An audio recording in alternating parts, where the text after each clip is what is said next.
산업 스파이, 인삼 생뿌리를 밀반출한 사건. 아래 그림은 18세기 대마도주가 일본 쇼군에게 바친 것이다. 상자에 길게 홈이 나 있는데 이것은 바람이 잘 통하도록 통풍구멍을 낸 것이다. 상자 안을 보면 건조를 막기 위해 이끼까지 덮어두었다. 대체 상자 속에는 무엇이 들어있길래? 바로 이것이다. 인삼 생뿌리 3개. 대마도주는 쇼군에게 왜 하필 인삼 생뿌리를 보낸 것일까? 이유는 이렇다. 쇼군 도쿠가와 요시무네, 요즘 동의보감 책이 인기야. 그 내용이 괜찮더군. 그런데 동의보감에서는 인삼을 처방하는 경우가 많아서 그대로 처방을 적용하기 어렵습니다. 하긴 인삼은 전부 조선에서 수입에 의존하고 있지 않은가. 요새 인삼 가격이 천정부지로 뛰어서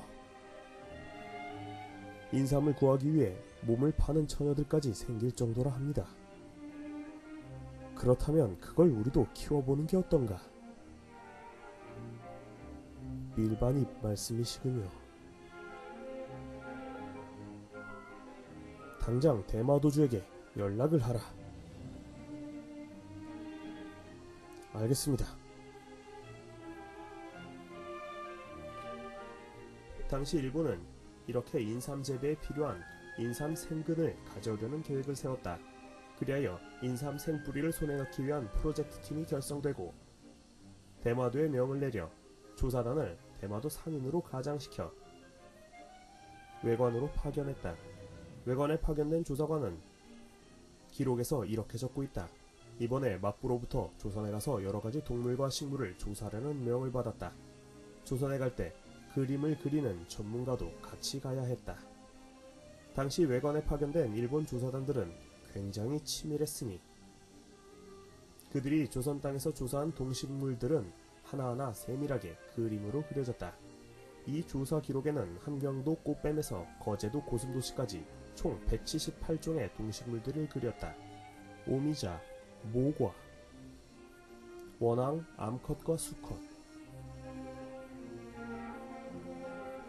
고라니, 노루, 고슴도치. 그림 실력이 상당한 고퀄리티다. 당시 조사단에 화공이 포함된 것은 이것을 위해서였다. 그런데 외인의 신분으로 어떻게 이런 전국적 조사가 가능했을까? 당시 외인들은 외관을 벗어나 조선 국내까지는 절대 들어갈 수 없었다. 때문에 조선 현지인들을 통한 밀반입으로 동식물들을 입수했다. 여기에 중간 브로커 역할을 했던 게 외관에 거주하던 조선 역관들이었다. 그리고 이런 비밀 루트를 통해서 대마도주는 인삼 생뿌리를 구할 수 있었던 것이다. 당시 인삼은 조선 최고의 수출 상품이었고 인삼 재배 방식은 최고의 산업기밀이었다. 18세기 후반 당시 정부의 재정 총수입이 1년에 약 800만 냥이었는데 지금 돈으로 약 2,400억 원이다. 대중국 인삼 수출액만 600만 냥에 달했다. 그만큼 인삼 수출은 국가적으로 중요한 수단이었다. 따라서 조선은 인삼의 묘종을 국외로 유출시키는 것을 엄금했던 것이다. 이런 이유로 생근은 수출하지 않았고 쪄서 만든 홍삼만 수출했다. 이런 상황에서 일본은 생뿌리를 밀반출해서 결국 재배에 성공하기에 이른다. 그리고 19세기에 이르면 더 이상 조선에서 인삼을 수입하지 않는다.